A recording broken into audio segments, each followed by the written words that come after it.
أهلا بيكم. في الشرح ده هنتكلم عن واحد من أهم الأزمنة وأكثرها استخداما في اللغة الإنجليزية، المضارع المستمر أو ال present continuous. خلال دقايق هنبني فهمنا للزمن ده خطوة بخطوة عشان نقدر نستخدمه صح وبكل ثقة. طيب، عشان ندخل في الموضوع على طول خلونا نبدأ بسؤال بسيط ومباشر. ماذا تفعل الآن؟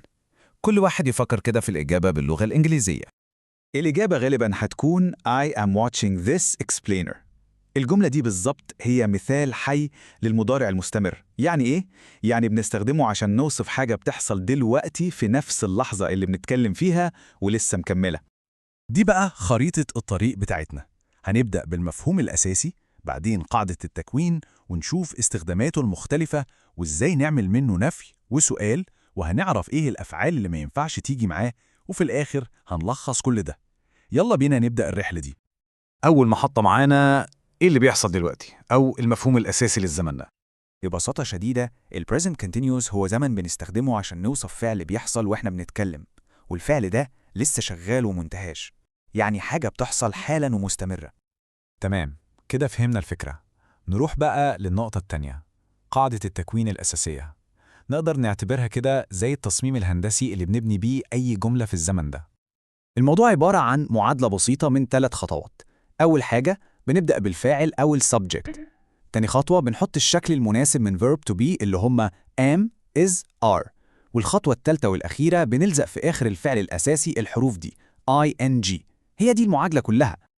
أهم حتة في المعادلة دي هي إننا نختار صح من am is are. الموضوع سهل خالص. الضمير I دايما بياخد am، والضماير he she it بيحبوا ال is. أما بقى you we و they كلهم بياخدوا are. بسيطة صح؟ اللي بيميز الزمن ده الحقيقة هو إنه مرن قوي، يعني مش بس بيعبر عن حاجة بتحصل دلوقتي وخلاص، وده اللي هنشوفه في الجزء الثالث، استخدامات الزمن الكتيرة.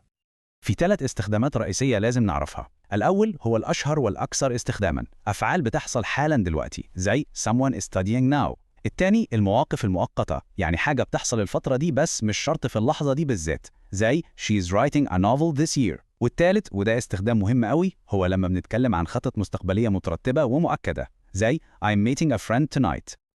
الخط الزمني ده بيوضح الفكرة بشكل ممتاز. شايفين ازاي الفعل بدأ في الماضي القريب ولسه شغال دلوقتي ومتوقع يكمل شوية في المستقبل.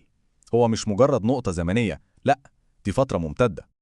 وعشان نسهل الموضوع أكتر في كلمات معينة كده أول ما نشوفها نعرف إننا غالباً هنستخدم المضارع المستمر. كلمات زي now, at the moment, today, this week، وكمان أفعال الأمر زي look أو listen لأنها بتلفت انتباهنا لحاجة بتحصل في ساعتها. حلو قوي. بعد ما عرفنا نبني الجملة الأساسية، جه الوقت نشوف إزاي نعدل عليها ونعمل منها نفي وسؤال. وده الجزء الرابع معانا. النفي أسهل ما يكون. كل اللي بنعمله إننا بنحط كلمة not بعد verb to be. يعني جملة زي he is working بتبقى he is not working، وممكن نختصرها وتبقى he isn't working. سهلة جدا. طيب، وبالنسبة للأسئلة اللي إجابتها أيوة أو لأ، برضو بسيطة. بنعمل حركة مقص، بنبدل أماكن أول كلمتين، يعني بنجيب verb to be في الأول قبل الفاعل. فجملة she is talking لما نحب نحولها لسؤال بتبقى is she talking. أما لو عايزين نسأل سؤال محتاج معلومة بكلمات زي what أو where، فالتركيبة بتبقى كلمة الاستفهام الأول، وراها verb to be، بعدين الفاعل، وفي الآخر الفعل اللي فيه ing. الجدول ده بيفكرنا كل كلمة بتسأل عن إيه. what عن الأشياء، where عن المكان، وهكذا. لحد هنا تمام. بعد ما عرفنا الأساسيات لازم ناخد بالنا من استثناء مهم جدا، وده اللي هنشوفه في الجزء الخامس، الأفعال اللي ما ينفعش نستخدمها مع الزمن ده، أو زي ما بنقول كده الشروط والأحكام. بصوا كده على الجملة دي he is wanting a new car. الجملة دي على فكرة غلط. حد يقدر يخمن ليه؟ فكروا فيها ثانية كده. الإجابة كلها في مجموعة أفعال اسمها stative verbs أو أفعال الحالة. الأفعال دي ما بتوصفش حركة أو نشاط، دي بتوصف حالة ثابتة زي المشاعر أو الآراء أو الملكية، زي أفعال الرأي know و believe، وأفعال الحواس see و hear، والمشاعر love و hate و want، والملكية have و own. عشان كده ما ينفعش تيجي في صيغة مستمرة، فالجملة اللي فاتت الصح بتاعها هو he wants a new car في زمن المضارع البسيط.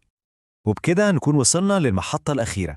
يلا بينا نعمل جولة سريعة نلخص فيها أهم النقط اللي اتعلمناها النهاردة. يبقى كده الخلاصة في 5 نقط سريعة. الاستخدام لأحداث بتحصل دلوقتي أو مواقف مؤقتة أو خطط مستقبلية.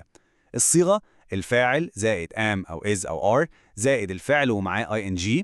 النفي بنضيف not بعد am أو is أو are. السؤال بنبدل مكان الفاعل مع am أو is أو are. والاستثناء المهم ما بنستخدموش مع أفعال الحالة. وعشان نطبق اللي اتعلمناه هسيبكم مع السؤال ده: What are you doing this weekend؟ حاولوا تستخدموا المضارع المستمر عشان توصفوا خططكم المترتبة. وبكده نكون وصلنا لنهاية الشرح ده. أتمنى يكون كل شيء واضح ومفيد.